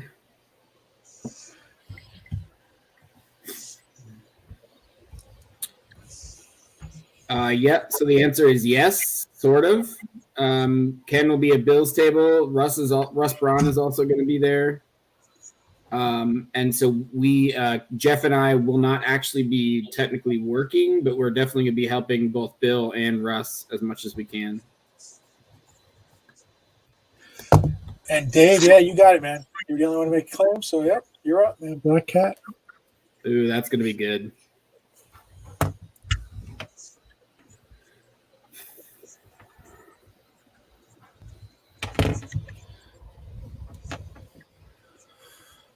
So did we already ask Alex what like the worst or most uncomfortable thing he's ever been commissioned was? Well, we just talked about that, yeah. Oh, is that what that was? Got it. Well, he didn't say the word. He just said he told us what he wouldn't do with the diaper. Yeah. And then the Popeye barbarian was a barbarian. Hey, so what do you guys think of the the Disney series that are out there right now, with the Marvel characters like, Moon Knight, She-Hulk, all these phase, whatever, 2 or 3 series that they're doing. What were your impressions of those series? Did you like them? Were you sort of on the fence? Some I like, some I don't. Are we fighting, Bacon? Mm-hmm. I'll stay. I'll keep my. I'll push the mouse away. Okay, I got it. You handle the comments. I'll handle the others though. Yeah. Okay. Sounds good. There were certain series I liked, certain ones that were kind of eh. I did like She-Hulk. I thought that was fantastic. I really liked it. Okay, yeah, I have yet to watch that one, so I have nothing to say about it. I know that most people have watched it, were pretty favorable with it. So Yeah. I liked let's see. I liked Winter Soldier and Falcon. I thought that was good, yeah. I liked Loki. Loki was good, yeah. I liked Hawkeye. I thought Hawkeye was one of the best of all of them. Right. I was not crazy about Moon Knight. I mean, the potential was there for me, okay, with the costume and all, and you see the trailer, him flying down with the cape that looks like a semi, like one of those things that he tosses, and I'm going, wow, what a cool visual. But they showed you all the visuals of Moon Knight for the first 3 episodes in the trailer. That's all you got to see with those couple of little cuts. And then after that, it was between Mark Spector and Stephen Grant and who the other guy was, and they were just going Looney Tunes. And at the back end of the 4th episode, when he was in that, after the 4th episode started off really promising for me because they were in Egypt. And I love all that Egyptian motif stuff. You're in the desert, you got the pharaohs, you got, the pyramids, you're going deep into the depths and the whole thing. And that part was good, but then all of a sudden, I think he supposedly gets killed there, but then he ends up in some very sterile environment, like in an insane asylum, right? Yeah. And Ethan Hawke, who's the bad guy, is now the head of that asylum. And so, he doesn't know what's going on, and I don't know what's going on. And then the final scene, the door opens, a sliding door opens, and there's this hippopotamus guy that came right out of Teenage Mutant Ninja Turtles. And I said, am I watching the right show here? Like, what's going on? So I didn't finish watching it for at least about 2 or 3 weeks. People said, oh, no, Moon Knight does show up again. You got to at least complete the storyline. But I did. And some people, again, they said, oh, man, it was so cool. It was so different. Yes, I agree. It was very different. I guess I just had a particular impression of what Moon Knight would have meant to me coming to the big screen. Although I just did watch Werewolf by Night, and I thought that was. Ask you about that. What'd you think of that? I really liked it. Yeah, I did too. Well, I liked the werewolf guy. I thought Man Thing was really fun. Never anticipated him being that big, but when he grabbed you by the head and turned you into dust, that was pretty cool. Funny, I was watching Moon Knight, and I was disappointed in the way the werewolf looked. Yeah, well, that's people were saying initially. Well, it's supposed to be an older, 70s or 60s show, so the makeup would have been like that. And I was like, well, you know what? Then well done. Well, the thing is because you had that werewolf creature in the first episode, people were going, oh, man, it's going to be Werewolf by Night. Werewolf by Night fighting Moon Knight, and they're going to go at each other, and everybody had their suspicions, but that's not what it was at all. No. They kind of just tease the crap out of us like they usually do, How many movies have you watched in your lifetime where you see this 2.5-minute trailer and you're going, damn, that looks good. And then when you go to the movies, the rest of the movie is only 1 minute more than what you saw in that trailer. And the rest of it is all this filler crap and you're going, God, when do we get into the good stuff? That's so true. Yeah, that was like the Multiverse of Madness, this Doctor Strange. They showed everything in the trailer. Yeah. That's why I may go see Black Adam tomorrow. Who knows? Well, I'm going to wait. I'm not going to, the weekend will probably just get to be too crazy, the crowds and all that. So I'm not going to, did you watch WandaVision? Just give it a month or two, and it'll be on HBO Max. It probably could. Yeah. Yeah. I mean, I haven't seen anything on the big screen in such a long time that occasionally you do like to go see something. Yeah. But, you know, that one looks like it could be rip-roaring enough where I'd want to see it on a big screen. Yeah. So we'll see. We'll see what happens. Did you watch WandaVision? I did not see WandaVision. That's I interesting. watched, my granddaughter had it on the first episode, and it was all like this. I thought I was watching Mary Tyler Moore in, black and white, and it was kind of throwing me off completely. And I said, I don't know where they're going with this. But then the second episode started off the same way. I said, forget it. They're doing it this way. I heard it didn't end up that way, but I didn't give it a shot. It just wasn't my cup of tea. Yeah, It's as you still- start realizing what's happening, it's. I still think it's the best Marvel show they've put out so far. Yeah. My house guest is in the back, and he just went. But but he said Hawkeye's number. He said Hawkeye's number one. Hawkeye's number two for me, but Wanda Hawkeye was number one for me. I And like honestly, Hawkeye. I'll be real honest with you guys. She-Hulk is number three, even with the weird finale ending last week. I thought that finale ending was great. Oh, me too. It Loved was it. great. Loved it. I thought it was perfect for the whole show. Yeah, Okay, so now you know how to say the term, they break the fourth wall? Yeah. She kicked it in. Yeah. Literally. So now, are you guys Star Wars fans too? Oh, yeah. Okay, so did you watch Obi-Wan Kenobi when it came out? Yeah.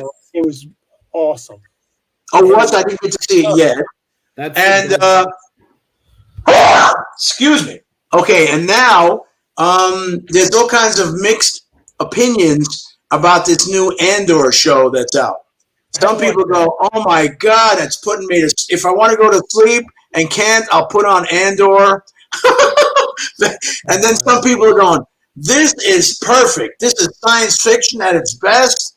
The character development, the this, the that." And I'm going, "Well, I'll have to see it again for myself and see what happens." I mean, some people love that movie Dune that came out 6 months ago, and some people said, "Oh my God." I got intrigued by the sets and the characters, the way they did it, because I remember watching the first Dune movie, I don't know, 25, 30 years ago, and this was completely different, but I really kind of liked the way they did it. So anyway, here are the pencils for Two-Face. Oh, wow. That's awesome. Love the thumbs up. He's got the coin flip. That's the coin flip. Yeah, that's a coin flip up there. Oh, that's the coin flip. Got it. Oh yeah, you gotta have a coin guy. flip. I'm a You know? Marvel guy. So we The got next one is Black Cat inks. somebody wants a Black Cat inked. Yep. Oh, well, all right. Black Cat inked. All right.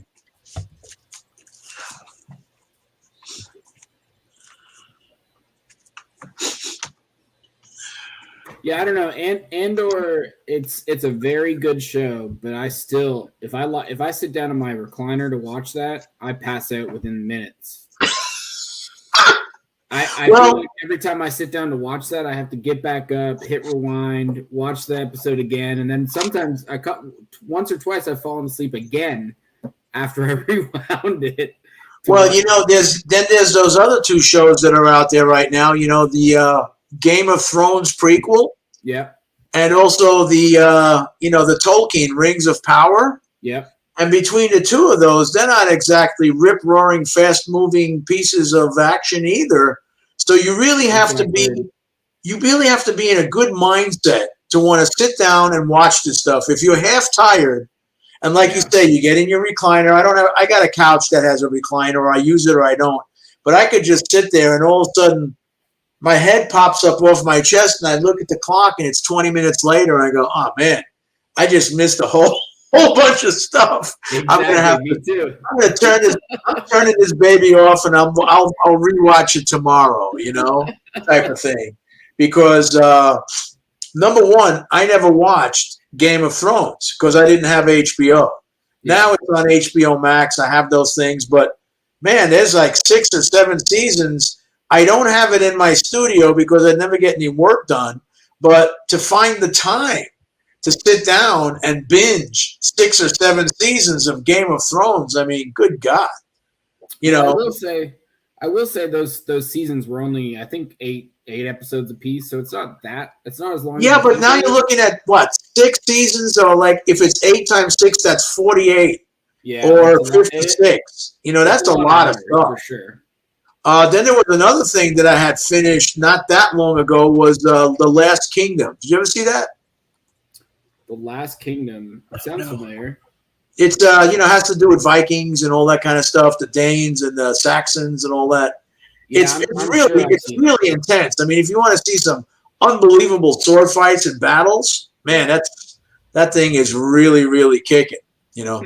Now, before I get started on the Black Cat, I need to take that second restroom break, and maybe even grab myself just refresh this cup of coffee over here because I'm turning out to be kind of a man walking in the desert type of thing, you know. So I'll be right back. Linda, if you want to tell us what character you want, you're the only big claim there. So, okay, yeah. Let us know who you want, and you'll be up after Black Cat. And while he's gone, do you want to show the OA again, just in case people wanted to claim? Sure, real quick, I'll run through this again. So, this is a Sunday daily, signed by Stan Lee, Joe Stennett, and Alex. The second one was claimed already. And then we have dailies. This is great. I love this one with Daredevil. And Spider-Man is great. Dude, these smaller ones are great value, guys. Like, this is comic book history. It's newspaper history. Yeah. If you don't own daily, you're really missing out on owning a piece of Marvel history with these.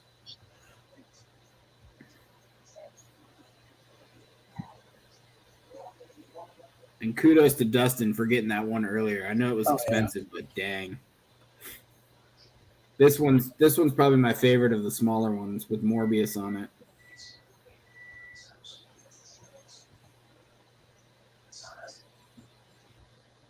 Craven.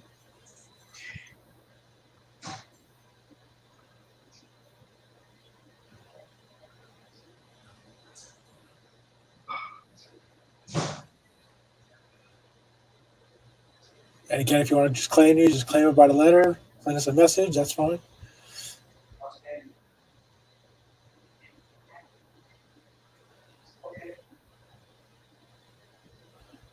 Yeah, I love this piece. Yeah, that's super good. Is that kind of what he charges at shows for that kind of piece? Yeah, for 2 full figures in color, I'm sure it might even be more than that. Yeah. And then, of course, we have the comics available. Naked Lady, which he did the cover of, signed by Alex and Nathan's Verdi, $40, and he can throw a black and white remark in there if you want for $100. Color remarks $130. And those prices are not in addition to the $40. That's what it would cost. So if you want one with black and white remark, it's $100. And then same price on these, the Red Sonja. Oh, so if they want a color remark, it's $130 period. Correct. Nice. Okay. Correct.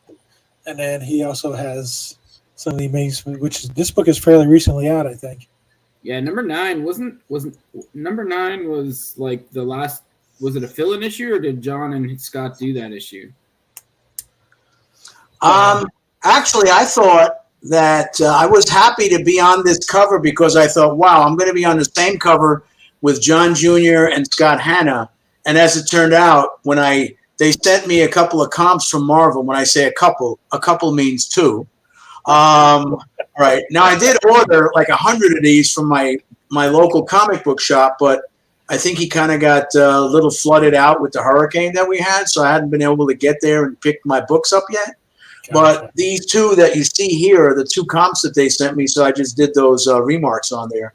But anyway, the interior, I spoke to Scott Hanna, and he said that they did the first 8, and now from issue 9 through, 20, they're going to have other people doing it, and and John and Scott are going to pick up with number 20 or 21 again. Oh, wow. That'd be great. Excuse me? that big of a break. I didn't realize they were taking. Yeah, I thought maybe 9 times out of 10, if you're not going to do a couple of books, it might be a couple of books, 3, maybe 4. But I guess they're just want to. Well, the thing is that I think because the first 8 came out twice a month, that kind of really just kind of wiped them out. So they need some time to recuperate. And then they're going to probably maybe they're going to go back into that twice a month schedule again. I'm not sure. Yeah, So, so you look at it and you go, oh, well, 8 books, that's only 4 months when you think about it, if they're going to keep that rigid schedule of 2 books a month. But anyway, the number 9 was drawn by Patrick Gleason and did a really bang up job. It was very dynamic. But, I was, like I said, I was expecting him to be in the book with J.R. Jr. and Scott Hanna. And actually, if the original plan to put that cover on number 5 would have came to fruition, then I would have been on the cover with them. But I'm not sure what caused Marvel to make that cover they call it a non-ratio variant. So, you can just go to the comic book shop and order it for a cover price rather than have the retailer go, well, I don't know, I'm not going to order 100. I'm not going to order 50 issues of Amazing just to get that one book, and or maybe Amazing sells that well, so he's going to order 200 copies anyway and end up with 4 of them. I don't know exactly how that whole thing goes, but right. With the Tombstone, you can get in as many as you want. I signed quite a few of those in New York. So Denver Fill-ins, Junior and Scott will be on 11th to 13 arc with Hobgoblin, he believes. Okay. Yeah, that's right. They are doing a Hobgoblin thing. So somewhere in there, they're doing a Hobgoblin. Okay, cool. Yeah, it's a new female Hobgoblin, isn't it? Oh, it's a female Hobgoblin now?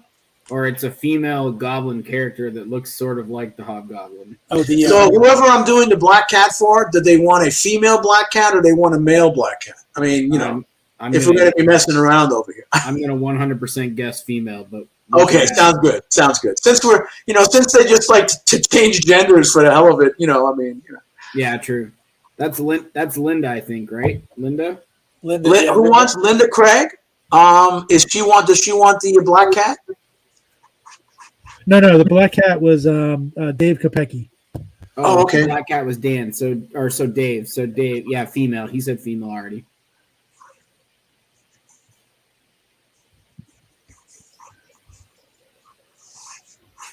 And then Linda was the last one, right? Or the last one we currently have? Yeah, Linda. Yeah, so after Black Cat, Linda wanted a Wolverine. Reminiscent of or 2 cover. Yeah, sure. With the thing, the claws and stuff. Yeah, that's cool. Yeah. Yeah, no problem.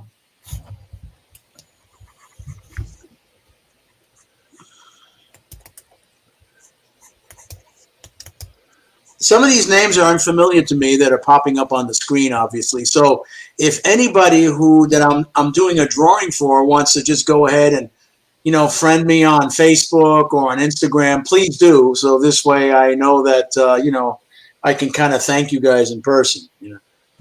Excellent.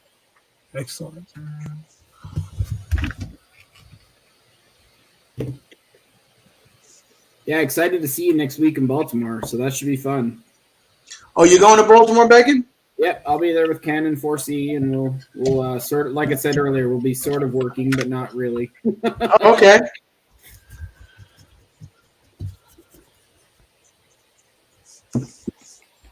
Did you get to go up to Heroes Con this year? Yes, I did. Oh, okay. Yeah, we brought John. We had John at our Jr. table, and we were extremely busy. I don't think any one of us left the table a single time, but Yeah, we had John Romita Jr. We had Scott Hanna, Bill Morrison. I hadn't seen John Jr. in years, and that's where I kind of met up with him. He almost didn't recognize me. It was Sunday morning, and there was a fan talking to him, and so he just says to the fan, he goes, "Hold on one second, how can I help you?" And I said, "I just want to say hello." And he looks at me and goes, "Alex, holy crap!" That kind of a thing. I think I was there when that happened. I remember that. yeah, yeah, that was fun. I was sitting beside John actually when that happened. Oh, were you? Okay. Good times. Good times. Oh yeah. Yeah, that was fun. That was the first time we had John on the show. Was No, Planet? not Heroes, Planet. Oh, Planet. I thought you said Planet. You meant Heroes? Well, this year I think that was the most shows John ever did in 1 year in his entire life, if I'm not mistaken. Maybe. Yeah, he did a bunch. They did 3 without us, and we brought them to 4. So 3 that I know. I mean, I don't know. He may have done others, but we brought them. We did 4 shows with him, right? Bacon. We did. Yep. Planet, Heroes, Phoenix, and Terrificon. And Terrificon, yep.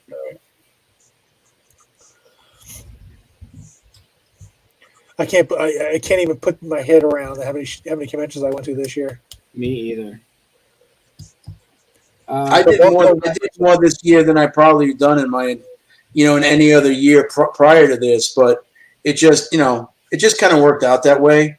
I usually try to do no more than about 8 or 10 a year at best. But then, somebody will get in touch with me on Facebook and say, "Hey, would you like to come to my show?" Et cetera, et cetera. And they offer you a good deal, and so you go, "Yeah, okay, fine." So what the heck? Yeah. So, Facebook user should know by now to give StreamYard permissions to let us see her name. But I mean, who at this point is not giving permission to StreamYard? Mm-hmm.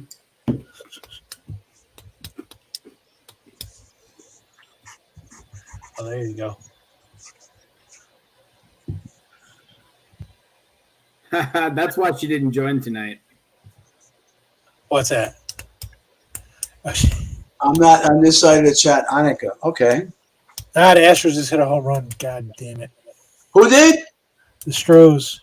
Yeah. What's Right the now, score? like baseball, so the game's off right now. 3-0.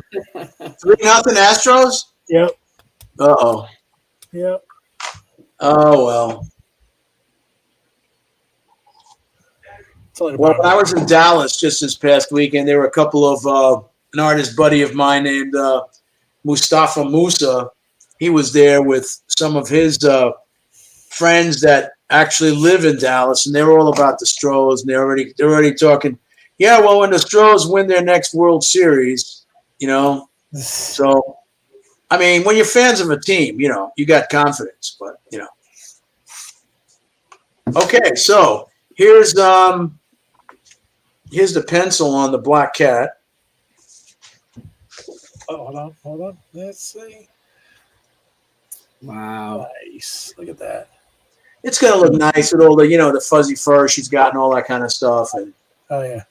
and so this is inked. And was there another one after that? Yeah, the Wolverine, like the Yes, the Wolverine with the claws. Is that ink also or pencil? ink. Ink. You got it. I think the only person that wanted pencils only was Spectre. Spectre, Yeah, right. the other one. Yep.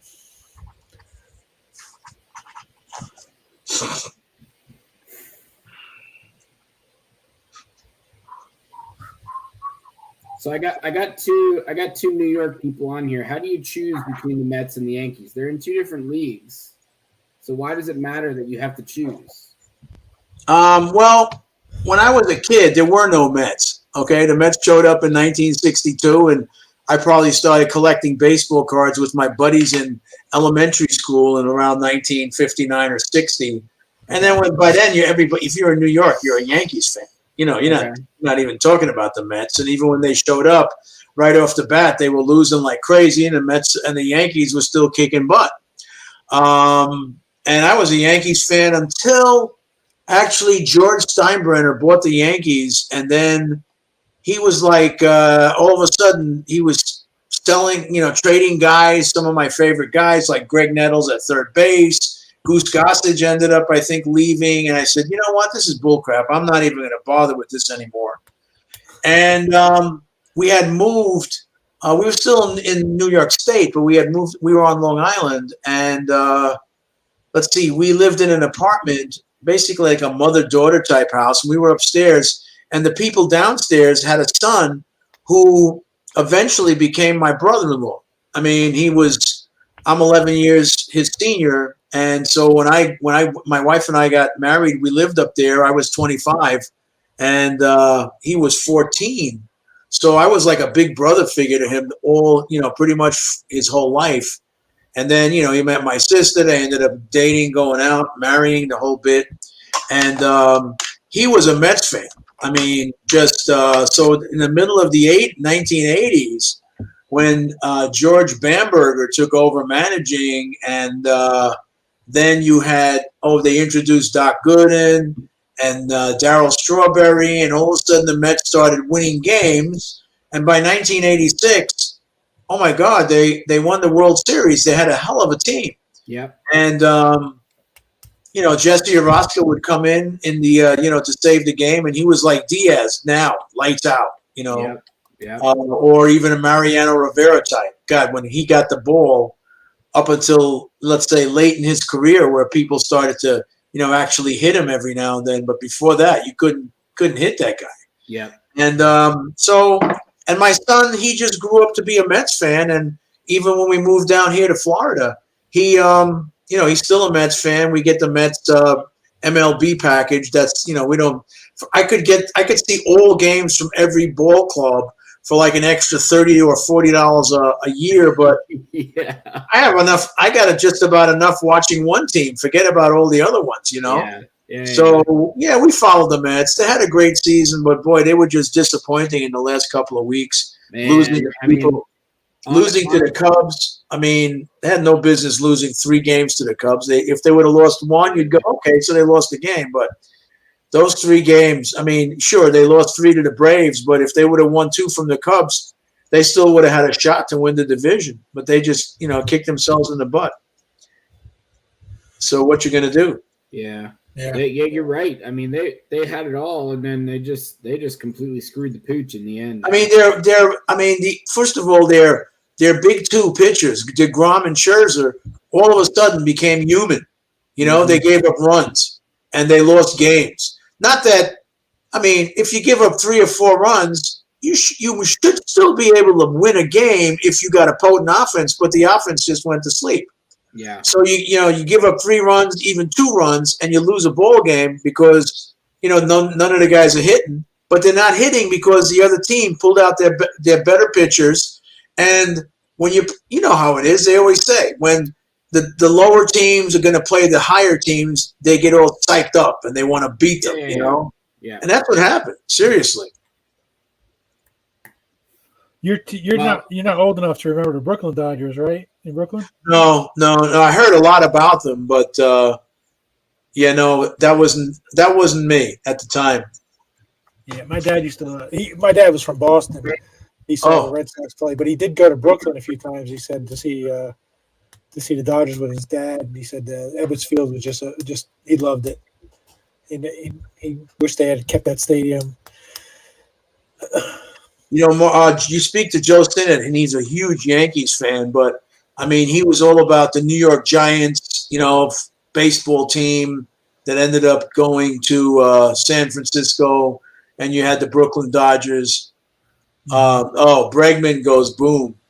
Astros lead 3-0. He was challenged with a heater. Yes, he was.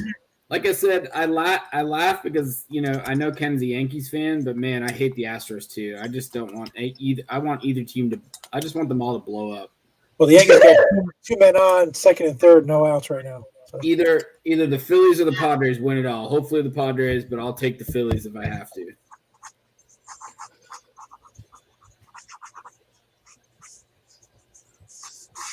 Hey, so what do you guys think about Hugh Jackman coming back and being Wolverine? I think that's amazing. I cannot believe that Ryan Reynolds convinced him to come back. Well, put it this way. Maybe I don't know if he's coming back as Wolverine or if he's coming back as Logan, because if he comes back as Logan, he doesn't have to work out for like 6 months and eat boiled chicken and all that other kind of stuff and, dehydrate himself so his veins pop out, because he said that was, as he was getting older, that was just getting tougher and tougher to have to do. Yeah, because you're going to run around in a athletic shirt or no shirt. You want to look good, right? But as Logan, if he keeps his jacket on, hey, he could still be Wolverine, Yeah. Yeah. Yeah. So we'll see what happens with that. There's rumors they might put him in the blue and yellow. That might put him in the blue and yellow? Yeah. Wow. That's what they're saying to match Deadpool. Oh, that's crazy. I think they're going to. I think they're going to use Hugh Jackman as an older, Logan, to introduce a younger Wolverine from the multiverse. Yeah, that could be. You know? Maybe they'll hire that Taron Egerton guy that they want, that everybody says is going to be Wolverine. They're talking about somebody else doing Wolverine eventually. Yeah, the big rumor is this actor named Taron Egerton. Oh, yeah. I know that guy. He played. He was John. in the Kingsman. He was in Kingsman. Yeah. Kingsman, and he also played this Robin Hood. He played Robin Hood with Jamie Foxx as Little John. But he was also Elton John in that movie that they made of the biopic, the musical. That's right. He was Elton John. Yep. He was the Rocket Man. Yep. I heard a rumor. The rumor I hear too a lot is Daniel Radcliffe. Who? Oh, really? Harry Potter. Daniel Radcliffe. That's really? Thumbs down from Bacon. Hey, what did you guys think of the Batman movie? Loved it. That's good. Ken? I don't even have anything else to say. The Batman? I thought the Batman was excellent. I have one criticism of the Batman movie. Regardless of how great my Panasonic plasma is, it was too damn dark. There was so much of it that, boy, I mean, I can see blacks and I can see shadows in the blacks, but man, I can't see Daniel wanting to do a huge franchise series again. Daniel who? Craig? Daniel Radcliffe. Oh, Radcliffe.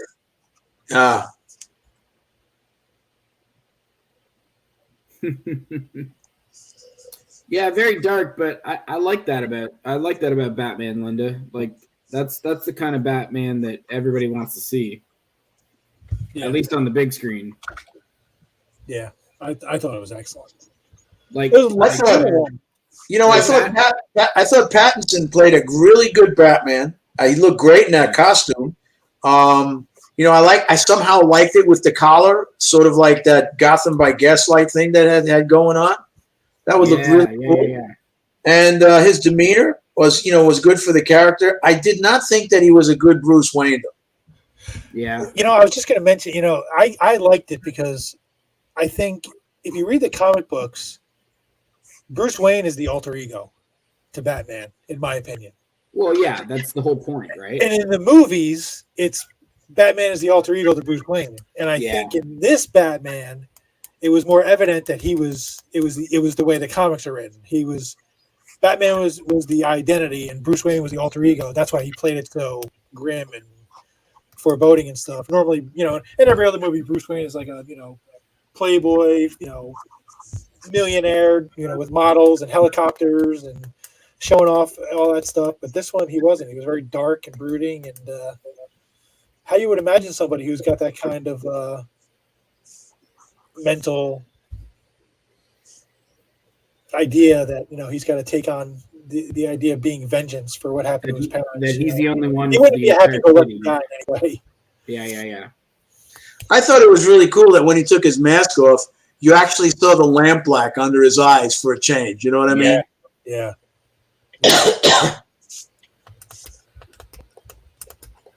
And then he made him a detective, which I thought was great too. Colin Farrell I thought was the best. He was lights out. I never would have recognized him if you didn't tell me that was Colin Farrell. Me either. But he was so good. He was. Good. There was a lot of good acting. I mean, James Turturro as I can't think of his name. Falcone. He was fantastic. Yeah, he's a great actor anyway. Which guy? Turturro. Is it John? John Turturro. Yeah, he played Falcone. Carmine Falcone. Yeah. Oh yeah, John Turturro. Yeah, he was good. Very good. And even the guy that played Scarecrow was awesome. I can't remember his name, but man, he's been in a lot of stuff, and I thought he was a perfect choice. Yeah.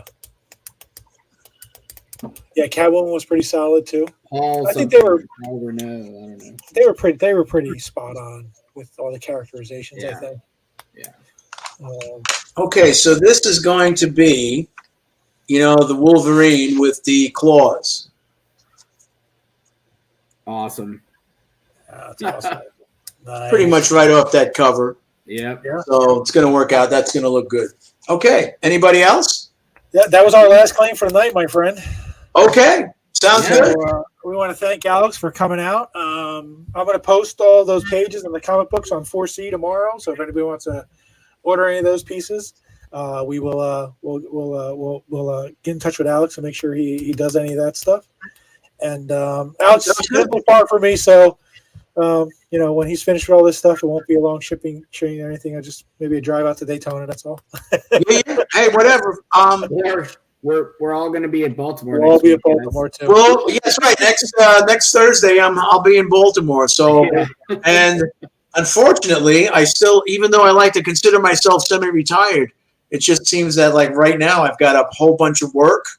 Thanks for the Oh yes, I remember doing an MJ for Emilio. That came out really nice. But Baltimore's a week away. This is going to be a quick week because I got to draw something like 5 or 6 pages. So, yeah, I know. But, the city never sleeps, as they say. So. Yeah. Well, Alex, don't log off when we go up. We want to thank everybody for coming out. Okay. Yes, thank everybody. And thanks everybody for coming out. And as I said, if we're not friends on Facebook already, and I don't recognize some of those names, but please get back in touch with me on Facebook or Instagram or even Twitter, which is the rare one. Okay, but I'm out there, and I'm always trying to post new stuff as I get things done. So I'm not sure I'm going to do a show this Tuesday because I got to prepare for Baltimore. But who knows? We might do a show from Baltimore next weekend. We'll see what happens. Interesting. We'll see. But thanks everybody. And actually, no. I'm sorry. We have to do a show Tuesday. We have Livio Ramondelli. Yeah, you told me. Is he an Italian artist? No, he draws for Transformers. I guess he's Italian. Yeah, he must be Italian. He draws mostly Transformers. Oh, but he's doing Transformers. Yeah. Oh, wow. I'm thinking the week after I'm not going to do a show because I'll be driving home. Yeah, the week after we don't want to do a show because we're all going to. Yeah, the week after Baltimore, I think I have. Excuse me, I have 2 more shows this year. In the middle of November, I am doing a 2-day show in Elmira, New York, upstate New York, and then in the middle of December, a month in between shows, which will be very welcome. Is a 2-day show, a weekend show in Tampa. Oh, so that should be cool. And then actually the following month in January to kick off 2023, I'll be in Albuquerque, New Mexico, somewhere in the middle of the month. So, and then I think in February I'm heading out to the West Coast for Fan Expo, and I'm going to do Portland. Never been to that city before, so I always like to try new cities every now and then just to see if there's a fan base that remembers me or wants to kick me out. Who knows? That's funny. All right. But thank you very much. Alex, like I said, stay on. Thanks, everybody, and we will see you Tuesday with Livio Ramondelli. All right. Good night, everybody.